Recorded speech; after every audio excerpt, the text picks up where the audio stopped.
नमस्कार दोस्तों, स्वागत है आपका ताप्ती कोचिंग क्लास में। दोस्तों, आज हम एमपीपीएससी का सेकंड जो टेस्ट है उसको देखने जा रहे हैं। ठीक है दोस्तों, तो चलिए हम कल का जो रह गया था 20 क्वेश्चन हुए थे, 20 क्वेश्चन के आगे नेक्स्ट क्वेश्चन करते हैं। 21 क्वेश्चन देखिए क्या है। रुधिर के माध्यम से वृक में प्रवेश करता है। रुधिर के माध्यम से वृक में प्रवेश करता है। रुधिर मतलब हो गया आपका क्या, ब्लड। क्या हो गया दोस्तों, ब्लड। और ब्लड जो है किसके माध्यम से, वृक में। वृक मतलब हो गया आपकी क्या, किडनी। क्या हो जाएगा आपका, किडनी। तो किडनी में प्रवेश करता है बता रहा है, तो किसके माध्यम से करता है, तो आपका ये हो जाएगा सेकंड ऑप्शन हो जाएगा, वृक धमनी। किसका, वृक धमनी मतलब हो गया आपका किडनी, जो धमनी है, किडनी धमनी या ऑर्टरी है, उसके माध्यम से क्या हो जाएगा, जो ब्लड है वो किस में प्रवेश करेगा, वृक में, है ना। ठीक, वृक मतलब किडनी में। ठीक है, ब्लड किस में प्रवेश करेगा, वृक में। किसके माध्यम से करेगा, वृक धमनी के माध्यम से। चलिए नेक्स्ट क्वेश्चन देखते हैं। केंद्रीय ग्रामीण स्वच्छता कार्यक्रम कौन सा, केंद्रीय ग्रामीण स्वच्छता कार्यक्रम भारत के ग्रामीण जनता का जीवन स्तर सुधारने के लिए वर्ष 1986 में प्रारंभ किया गया था। ठीक है, केंद्रीय ग्रामीण स्वच्छता कार्यक्रम भारत की ग्रामीण जनता के लिए। क्या ये बात सही है, कथन है। और कारण बताना है। ग्रामीण स्वच्छता का विषय भारत के संविधान के समवर्ती सूची में आता है। किसका, ग्रामीण स्वच्छता का विषय भारत के संविधान में समवर्ती सूची में आता है। क्या ये दोनों, ये कथन ये कारण, कथन सही है या कारण सही है, ये बताना है आपको, है ना। इनमें बताना है ए और दो दोनों सही है, या फिर उसके बाद में आपको ए और दो दोनों सही नहीं है, या ए सही है परंतु आर गलत है। तो देखिए दोस्तों, केंद्रीय ग्रामीण स्वच्छता कार्यक्रम भारत की ग्रामीण जनता का जीवन, ये 1986 में आया था। ये बात क्या है, बिल्कुल सही है। कार्यक्रम की शुरुआत जो हुई थी 1986 में हुई थी, ये बिल्कुल सही है। ठीक है, इसमें क्या हुआ था दोस्तों, ये कार्यक्रम में क्या हुआ था कि 30 राज्य, है ना, जिसमें हम केंद्र को भी मिला दे, स्टेट को भी मिला दे और यूटी को भी मिला दे, है ना कि स्टेट को भी हो जाएगा और केंद्र, इनको मिला के 30, ऐसा करके 30 राज्य और केंद्र शासित प्रदेश मिलके 507, क्या बोल सकते हैं, 507 योजनाएं चलाई थी इन्होंने। और उसके माध्यम से क्या है, ये कार्यक्रम को चालू किया था। तो ये कथन तो क्या है, एकदम सही है, बिल्कुल कोई दिक्कत नहीं है कथन में। ठीक है, अब देखते हैं क्या ये जो क्वेश्चन, ये वाला जो है सेकंड नंबर का कारण, है ना, जो कारण है, ये ग्रामीण स्वच्छता का विषय भारत के संविधान के समवर्ती सूची में आता है। नहीं, ये समवर्ती सूची में नहीं आता है। ये कौन से विषय में आता है, आपका राज्य विषय में। कौन सा, किस में आता है, राज्य में आता है। तो आपको पता होना चाहिए दोस्तों कि ये किस में आता है, आपका राज्य में आता है ना, ये राज्य में आता है। चलिए देखते हैं हम लोग, राज्य में आता है। इसके बाद में देखते हैं, तो इसका आंसर हो जाएगा आपका बी नंबर का। क्या हो जाएगा, बी नंबर का। तो समझ में आया ना, पहले का वृक्क धमनी 22 नंबर का हो जाएगा। ए और आर दोनों सही है, परंतु आर ए का सही स्पष्टीकरण नहीं है। ठीक है दोस्तों, हाँ, राज्य सूची का विषय है ना, ग्रामीण स्वच्छता राज्य का विषय है। केंद्रीय ग्रामीण स्वच्छता कार्यक्रम के तहत ये क्या हुआ, चलाया गया था। ठीक है, चलिए नेक्स्ट क्वेश्चन देखते हैं। निम्नलिखित में से कौन सा विकल्प मीथेन के उत्सर्जन का स्रोत नहीं है। क्या बताना है, निम्नलिखित में से कौन सा विकल्प मीथेन के उत्सर्जन का स्रोत नहीं है। तो कौन सा नहीं है बताइए, पशुधन, गन्ने का खेत, धान का खेत या मोटर वाहन। देखो दोस्तों, मोटर वाहन जो है वो मीथेन का उत्सर्जन का स्रोत नहीं है। ठीक है ना। ये जो ऑप्शन है आपका, ये क्या हो जाएगा, गलत हो जाएगा। क्योंकि देखो, मीथेन जो है आपको कहाँ मिलती है, दलदली क्षेत्र में। कहाँ पर मिलेगी आपको, जो भी दलदली वाले क्षेत्र होंगे। ठीक है, गन्ने के खेत से मिल जाएगा आपको, पशु से मिल जाएगा मीथेन, है ना, धान के खेत से मिल जाएगा मीथेन, है ना, जिसको हम क्या बोलते हैं, मीथेन को मार्स गैस भी बोलते हैं। कौन सा, मार्स गैस। ठीक है, मार्स गैस भी कहा जाता है किसको, मीथेन को। चलिए ठीक है, 24वां क्वेश्चन, प्रसिद्ध लोकनाट्य गम्मत मध्य प्रदेश के किस क्षेत्र से है। तो ये कौन सा क्षेत्र से है, आपका निमाड़ी क्षेत्र से। कौन सा है, निमाड़ी। और निमाड़ी क्षेत्र कौन सा हो जाएगा, मध्य प्रदेश के। यदि हम इसको मान लो, मध्य प्रदेश को इस टाइप से मान लेते हैं, तो ये वाला जो सेंटर पॉइंट है, तो ये वाला जो क्षेत्र है इधर का, है ना, इधर का कौन सा हो जाएगा आपका, खंडवा, खरगोन, है ना। तो खंडवा जो है आपका पूर्वी निमाड़ हो जाएगा, और खरगोन इधर का आपका कौन सा हो जाएगा, कौन सा, पूर्वी और पश्चिमी निमाड़। ठीक है, तो ये दोनों दो भागों में इसको बांट सकते हैं, पूर्वी निमाड़ में, और पहला पूर्वी निमाड़ और दूसरा क्या हो जाएगा आपका, कौन सा हो जाएगा दोस्तों, आपका पश्चिमी निमाड़। तो ये किसका है, आपका पूरा किसमें, निमाड़ में आ जाएगा। चलिए इसके बाद का क्वेश्चन देखते हैं। चलिए, 1857 की क्रांति के दौरान मध्य प्रदेश की महू छावनी में प्रवेश विद्रोह का नेतृत्व किसने किया था, है ना, किसने किया था। इसका आंसर हो जाएगा आपका शहादत खान। कौन था साहब इसका? शहादत खान। शहादत खान जो थे वो महू छावनी में, मतलब ये इंदौर के थे, है ना, इंदौर महू में ही आता है, तो महू छावनी में हुए विद्रोह का नेतृत्व किसने किया था? शहादत खान ने किया था। तो इसका आंसर हो जाएगा शहादत खान। ठीक है। शंकर शाह कहाँ के हैं? आपके जबलपुर के। शेख रमजान साहब कहाँ के हैं? आपके सागर के। ये सभी लोग जो है 1857 की क्रांति में सबने भाग लिया था। चलिए इसके बाद में देखते हैं क्वेश्चन नंबर 26। ये बोलियां है और प्रसिद्ध क्षेत्र है। कौन सी बोली किस क्षेत्र में है? तो ये बताना है हमको। भदावरी, भदावरी किस क्षेत्र की है? नाहल किस क्षेत्र की है? कुर्कू किस क्षेत्र की है? और मालवी किस क्षेत्र की है? आपको बताना है। ठीक है, चलिए सोच लिया आपने। ठीक है, तो जो बदावली है वो कौन से क्षेत्र में आ जाएंगे? भिंड मुरैना में। तो ये सही है ना। तो भिंड मुरैना में आपका कौन सी बदावरी आ जाती है ना। ये जो आपको भिंड मुरैना वाला क्षेत्र है उसमें क्या मिल जाएगा आपको? बदावरी बोली बोली जाती है। ठीक है, इसके बाद में आप देखेंगे कौन सी, उसके बाद में देखिए नहाल। नहाल रतलाम और नीमच की है। क्या है? नहाल रतलाम और नीमच में बोली जाती है। क्या ये बात सही है? नहीं, नहाल रतलाम और नीमच में नहीं बोली जाती, ये बोली जाती है आपकी किसमें? मालवी में। किस में बोली जाती है? आपकी मालवी में बोली जाती है। ठीक है, तो क्या हो जाएगा आपका? मालवी, रतलाम और नीमच का हो जाएगा। नाहल किसका हो जाएगा? आपका बैतूल का। बैतूल जगह पे क्या बोली जाती है? नाहल। और ये नाहल भाषा में क्या होता है आपका कि आपका हिंदी प्लस मराठी, ये दोनों है ना, मराठी और हिंदी का जो मिक्स है उसको हम क्या बोलते हैं? नाहल बोलते हैं। ठीक है, और जो कोरकू भाषा है, कौन सी? आपकी जो कोरकू जनजाति है वो कहाँ पर है? सबसे ज़्यादा खरगोन में, है ना। कौन सा? छिंदवाड़ा खरगोन। तो ये खरगोन वाला एरिया हो जाएगा। तो इस प्रकार जो आपका आंसर क्या हो जाएगा इसका? 26 का हो जाएगा ए। तो पहले का क्या हो जाएगा? भदावरी कहाँ पर मिल जाएगा आपको? भिंड ग्वालियर में। नाहल कौन सा हो जाएगा आपका? बी नंबर का हो जाएगा आपका बैतूल और आमला में हो जाएगा। ठीक है, बैतूल आमला में, जो हिंदी और मराठी दोनों लैंग्वेज। कोरकू आपको कहाँ मिलेंगे? छिंदवाड़ा और खरगोन में। और मालवी कहाँ पर मिलेगा? रतलाम और नीमच में। चलिए नेक्स्ट क्वेश्चन देखते हैं।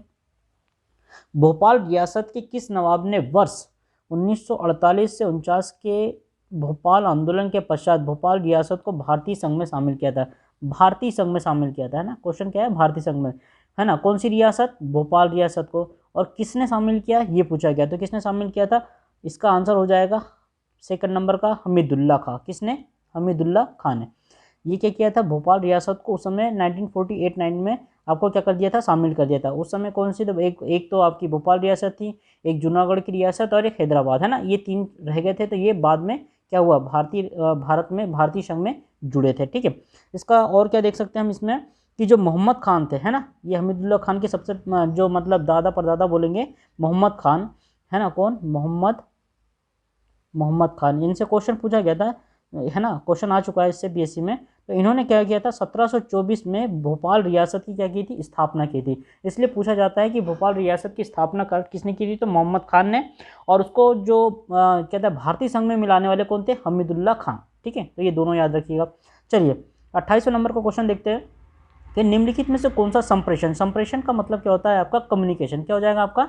कम्युनिकेशन। तो आपका कम्युनिकेशन किस प्रकार का है? ठीक है, तो कम्युनिकेशन में सबसे अधिक सहायता श्रव्य कौशल का, मतलब कि आप सुनने में सबसे अच्छा कौन सा लगेगा आपको, है ना, कौन सा कम्युनिकेशन अच्छा रहेगा। तो देखिए कौन सा कम्युनिकेशन अच्छा रहेगा। देखिए आप क्या करेंगे? आप बोल रहे हैं और सामने वाला भी आपको जवाब दे रहा है, तो ये कम्युनिकेशन सबसे अच्छा है ना। तो वो हो जाएगा सक्रिय श्रव्य में, है ना, एक्टिव श्रव्य में आ जाएगा, है ना, सक्रिय श्रव्य में। तो इसमें क्या करते हैं कि सामने वाला जब बोलता है तो आप भी क्या करते हो? बोलते हैं, तो उसको बोलते हैं हम सक्रिय श्रव्य बोलते हैं। ठीक है, और क्या हो जाएगा आपका? जैसे मान लो जो प्रतियोगिता वाली हो गई, तो प्रतियोगी श्रव्य, ये जो आपका सेकंड नंबर का प्रतियोगी श्रव्य में क्या होगा?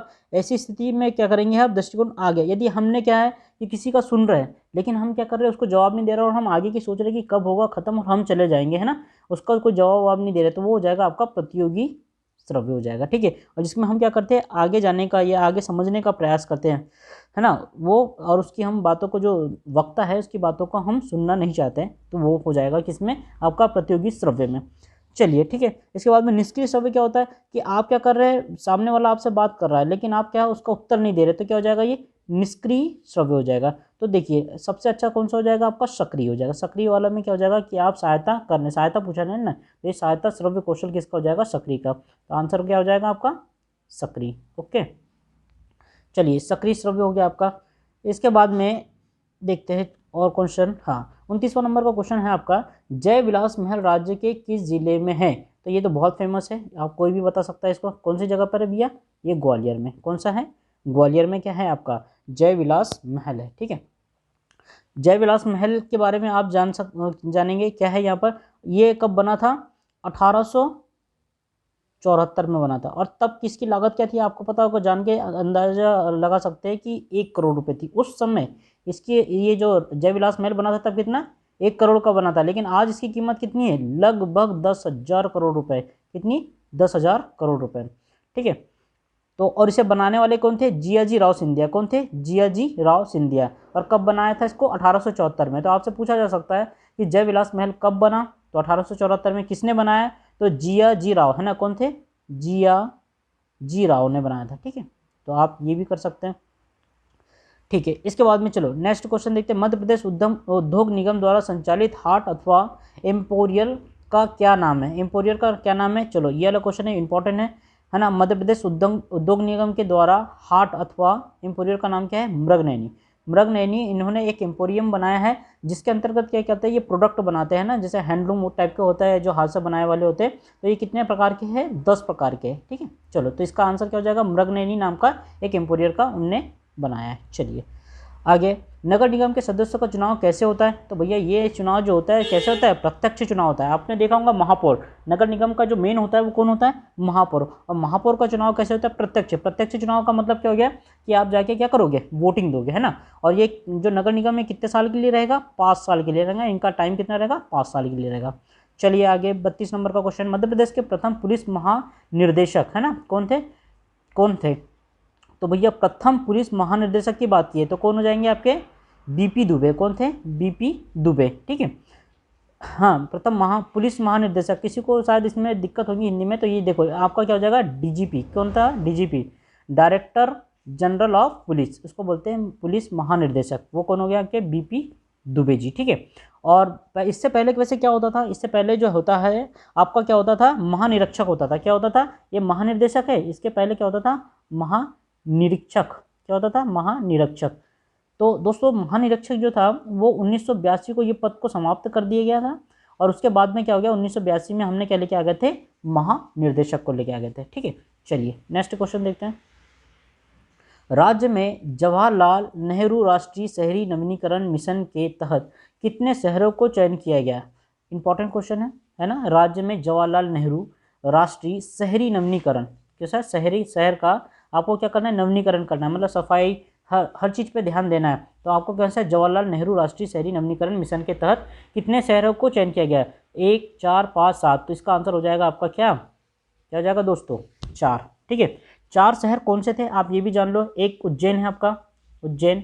दूसरा आपका कौन सा हो जाएगा? इंदौर, है ना, इंदौर। ठीक है, और इंदौर के बाद में आपका हो जाएगा भोपाल।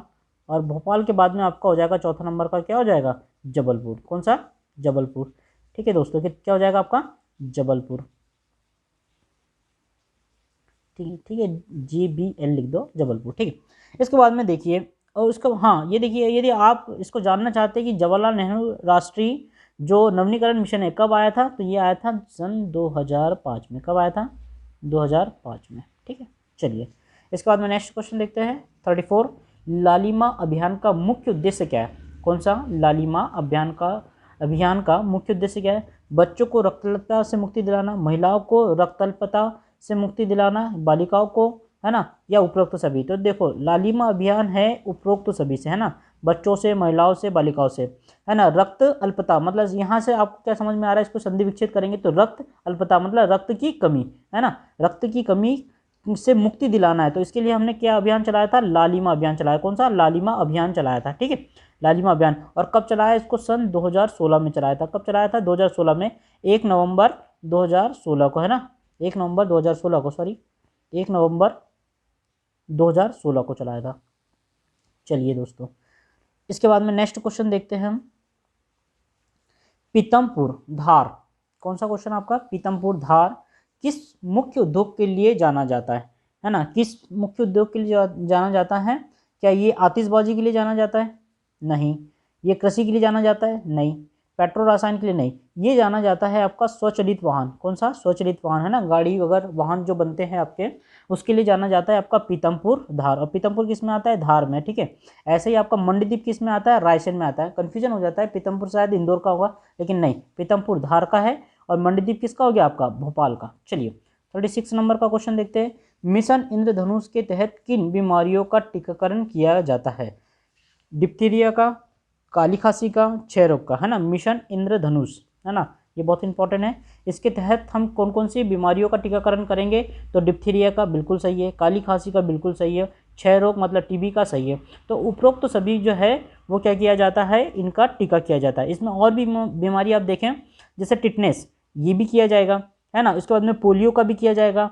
उसके बाद में खसरा की बीमारी होंगी, वो भी किया जाएगा। उसके बाद में आपका जो होता है हेपेटाइटिस बी, ये भी किया जाता है। और मिशन इंद्रधनुष कब लेके आए थे भैया हम लोग? 2014 में। तो पूछा जाएगा आपसे कि मिशन इंद्रधनुष कब लेके आए? तो 2014 को लेके आए थे मिशन इंद्रधनुष। और इसमें 7 इंद्रधनुष में कितने होते हैं? 7 कलर होते हैं। तो 7 बीमारियां थी आपकी, कौन सी? डिप्थीरिया थी, टीबी थी, काली खांसी थी, इसके बाद में आपका पोलियो था, उसके बाद में टिटनेस, है ना, उसके बाद में खसरा और हेपेटाइटिस बी, है ना। कुल टोटल कितने हो गए? 7 हो गए, है ना। ओके दोस्तों, चलिए नेक्स्ट देखिए दोस्तों, देश का प्रथम कंप्यूटर साक्षर जिला, ये कौन सा हो जाएगा? देश का प्रथम कंप्यूटर साक्षर जिला आपका कौन सा हो जाएगा? मल्लपुरम। कौन सा हो जाएगा दोस्तों आपका? मल्लपुरम, ठीक है। मल्लपुरम क्या हो जाएगा आपका? देश का प्रथम कंप्यूटर साक्षर जिला हो जाएगा, ठीक है। और एर्नाकुलम क्या हो जाएगा आपका? एर्नाकुलम जो है पूर्ण साक्षर जिला है। पूर्ण साक्षर मतलब शिक्षा के क्षेत्र में पूर्ण साक्षर जिला कौन सा हो जाएगा? एर्नाकुलम। लेकिन यदि बात करें देश का प्रथम कंप्यूटर की बात करें तो कंप्यूटर के लिए क्या हो जाएगा आपका? मल्लपुरम। तो इसका आंसर क्या हो जाएगा? Malappuram, option D. और ये दोनों जिले कहाँ का है दोस्तों आपके? कहाँ के? केरल के। कहाँ पर? केरल में। चलिए ठीक है। इसके बाद देखते हैं, निम्न में से किस युद्ध में से भारत में फ्रांसीसियों के मध्य के भाग्य का निर्णय हुआ? किसके? फ्रांसीसियों के भाग्य का निर्णय हुआ। तो कौन सा युद्ध हुआ था दोस्तों? प्रथम कर्नाटक युद्ध हुआ था, कर्नाटक का युद्ध, बक्सर का लड़ाई हुई थी, प्लासी का युद्ध हुआ था, वार्निवास की लड़ाई हुई थी। तो देखिए आप, फ्रांसीसी का युद्ध हुआ था किसके साथ में होगा? स्वाभाविक सी बात है, उस समय अंग्रेज थे। तो आपका हो जाएगा चौथे नंबर का ऑप्शन, वार्निवास का युद्ध। और वार्निवास का युद्ध कब हुआ था? ये हुआ था आपका 1860 में। कब हुआ था आपका? 1860 में वार्निवास का युद्ध हुआ था। इसमें फ्रांसीसी क्या हो गए थे? फ्रांसीसी जो है ये क्या कर गए थे? हार गए थे। किससे? अंग्रेजों से।